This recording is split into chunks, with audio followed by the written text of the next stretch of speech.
Hey, Joy family, happy Thursday. It is great to come to you again on this beautiful day that we have. I just want to remind you to keep connecting with each other. Take opportunities to be dropping a phone call or a note to somebody. You can even FaceTime them or something like that, just to encourage people, not only in our Joy family, but also in the neighborhood, and how you can reach out to them. And remember, we're still chalking the walk and it's beautiful days out. So come on by with the family or some friends and keep socially distant, but then you can leave some messages on our walk. And then also, be sure to join us this coming Sunday morning via our live stream, which you can find on our website, or you can check it out on Facebook as well, or on our YouTube page. But we'll be having our service, our time of worship together, live at 10 a.m. each Sunday, and we're in the book of Romans. We're finishing up Romans 11 this week. But right now, we're going to get into God's Word. We're continuing a little series called Going 10 Rounds in the Fight of Your Life. You know, struggles that we have, the 10 greatest struggles in our life that can only be conquered or won through God's strength and in God's strength and in trusting Him, so that we can live lives of infectious joy, of freedom, and of authenticity, not only with each other, but with others as well, outside our congregation as we witness for Jesus Christ. And these struggles really are what is at the core of God's 10 commandments that He gave to the Israelites all the way back at Mount Sinai. And each of these commandments reveals one of these heart struggles. As a matter of fact, we've already been through 3 of them. We've been in the first commandment, have no other gods before me, which is our struggle to be in control or be our own God. To not have any graven images or idols is all about finding fulfillment outside of God. And then using God's name in vain. Don't use God's name in vain, or manipulate life using our relationship with God. So today we enter the ring for round 4 in this fight of our life. So let's jump on in and let's duke it out a little bit. Find out how God's Word and how trusting God can help us through some of these greatest struggles of our life. So the next commandment is found, it's in Exodus chapter 20, verse 8. And here's what God's Word says. It says this: remember the Sabbath day to keep it holy. It's that simple. Remember the Sabbath day to keep it holy. Now, let's break this down real quick. It says remember. Remember means to observe or don't forget something, right? So don't forget. And then it says the Sabbath day, Sabbath. Now, Sabbath comes from the Hebrew word Shabbat, which literally means to cease or to rest. And then finally it says to keep it holy. To keep something holy is to set it apart, keep it uncluttered. So basically it's saying, don't forget to set apart a day of rest. Now that's kind of general, isn't it? And maybe we need some more specifics to that. Unfortunately, God gives some more specifics, because then He goes on in verses 9 through 11 and gets a little bit deeper into what this means, what this command means. Here's what He says: 6 days shall you labor and do all your work, but the 7th day is a Sabbath to the Lord your God. On it you shall not do any work, you or your son or your daughter or your male servant or your female servant or your livestock or the sojourner who is within your gates. For in 6 days the Lord made heaven and earth, the sea and all that is in them, and rested on the 7th day. Therefore the Lord blessed the Sabbath day and made it holy. So here we're given a lot more specifics. Basically, what God's talking about and what this is referring to is the frequency of the Sabbath day.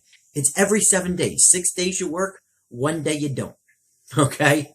That's basically what He says. He says rest. So every day. Now, we're not sure exactly what this day is. And actually, even before this command, the Israelites were observing a form of Sabbath day. Remember when God was giving them manna, and He says, manna I'm going to send 6 days a week. But on the 6th day, I want you to take a double portion of it, because I'm not sending it on the 7th day.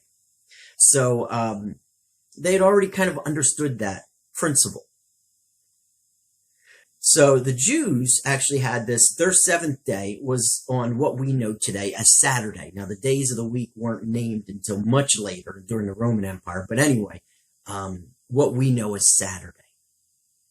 So is it a specific day? It's not necessarily a specific day. As a matter of fact, Jews observe Saturday as the Sabbath day, but Christians all around the world celebrate the first day of the week, Sunday, as the Sabbath day, or the day we get together and rest in the Lord, because this is the day that Jesus rose from the dead. So it's a day we gather together to celebrate that. And they both fit in to what this is saying about the Sabbath day, because it's one day out of the week. So it doesn't necessarily say, so the frequency is every 7 days. That's what we know. What's the focus of the Sabbath day? Well, it's on the Lord your God, right? It's dedicated to the Lord your God. So to cease all work, to focus on God. That's the focus of it. And what's the scope? Who does it apply to? Well, it applies to all of the Israelites, right? But not only to all the Israelites, also their slaves. So their slaves may be foreigners. They're not allowed to work and this blessing that was given to the Israelites was given to people that weren't Israelites, and also sojourners, people who travel, and also animals. Your livestock wasn't even to work on the Sabbath day. So the scope was everyone. And then finally, it's very interesting in the last verse, it gives an example of this, or it gives a model for this Sabbath day, and actually gives it as God himself. God himself rested. And that's why we're to rest. As a matter of fact, rest was part of creation. It says 6 days God created, and then the seventh day he rested. So the seventh day of creation was the day rest was created, or set apart. So that's the model, right? And because it's a part of creation, this Sabbath created by God, then it goes against nature when we don't rest. It's unhealthy for us, physically and spiritually, when we don't take this day of rest. Okay, so on this Sabbath day, what happens on this Sabbath day? Well, for the Jews, they would gather formally and worship in the synagogues. For Christians, we gather together and we worship God, and then we spend the day, enjoying family or doing nothing, just resting in God. But we're doing nothing that is obligated. It's actually a day to enjoy, celebrate, and rest in God as his people. Now, to understand what's at the heart of this commandment, or understand why we're being told to remember this day, reveals to us the struggle of our heart that it's addressing, right? So when we look at this, why are we told to rest? Because if we're not told to rest, a lot of times we won't, right? In fact, this is the struggle of our heart behind this commandment, is our struggle with busyness. Now, I don't know about you, but a lot of times we get busy, don't we? In fact, I always hear people saying, I'm too busy to come to church, or I'm too busy to be reading my Bible. I'm too busy to commit to a small group. I'm too busy to do this. I'm too busy to do that. I'm too busy to make it to my kids' school events or anything like this. And it seems in our world today, we're too busy. And this isn't nothing new. I mean, people have been busy all throughout history. But this is a struggle of our heart, because we tend to want to put ourselves to work. And it goes all the way back to the curse on Adam and Eve. When Adam and Eve were kicked out of the garden after they sinned, God said, by your sweat of your brow, Adam, you will toil the ground, or you will keep busy and keep thinking you need to keep busy. Why are we so busy, though? Well, let's look at some reasons behind why we keep so busy, or why we don't seem to have any time. Well, one is that we strive for success, don't we? We're always kind of striving to make it, never feeling like we've arrived. So we always have something else to do. Even in our own house, we always have these we're quarantined right now, and I'm looking around my house and I'm saying, oh man, I need to do this, and I need to do this, and I need to fix the fence, and I need to do this with the yard. I need to paint the deck. I need to work on the curtains.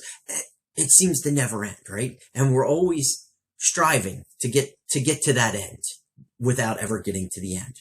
Another reason why we keep busy is because we're distracted by stuff. There's always something to pique our interest. In fact, we get bored very easily, don't we?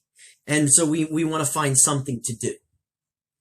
And then also, finally, and this probably gets to the crux of why we keep busy, is because we're under the assumption, and maybe we don't think it consciously, but we're under the assumption that we are in control and our success is up to us.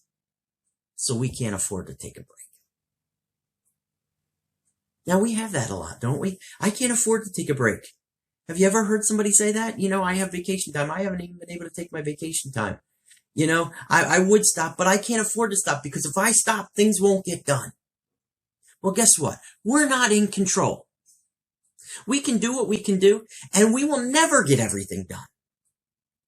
So the issue isn't us just working harder to get everything done, because we can never get everything done. To be faithful with what's before us, but not be under the assumption that it's up to us and we're to get everything done. No, we're to trust God. God is in control. So, as we're looking at this command, what are the blessings of this rest? And like I said, for most Christians, it's Sunday, but sometimes we get tied up with, your work schedule with what your calling God has. Say you're a nurse or something like that, you get scheduled on Sunday. What God is saying here is take a day. 1 day out of 7. Take it and set it apart, uncluttered, to rest in me. And when we can do that, we experience amazing benefits, not only spiritually, but physically, because God has set it up like that in His created order. So I just want to give you, as we close today, 3 blessings of resting, of not being overly busy, as far as 1 day a week we take to rest to God. 1, it affords us an opportunity to refocus. Sometimes if we're busy all the time and our head is down and we're working and we're working and we're working, sometimes when we're walking, we can get off course. Well, if we get off course, but every 7th day we get a chance to be refocused and recentered again by God, we never get far off track, do we? So that's why it's important for us. We gather together, we worship God, we seek Him, and we say, God, remind me of where I'm going and what my direction is. And it enables us to refocus regularly. Another blessing is it enables us to renew ourselves, to renew our passion and our mission to God that God has given us, and also to renew our love and our praise for God. We gather together with people and we see their excitement for God. We hear their praises and what God's doing, and it renews that love of God for each and every one of us has. And it should move us in that way, to renew us and give us that energy. And finally, it recharges us. It recharges us. It allows our body, it allows our minds, and it allows our spirits to rest, to take a break, to breathe, so that we can grow in God. Physically, when we rest, it enables us to grow. It enables us to get stronger. It enables us to develop endurance. When we are working, and then we rest, and we give it that rest, and then when we start again. And the same with our mind. When we can free our mind of all the worries of the world, take it away to God, and just allow Him to recharge our mind and our spirit to Him.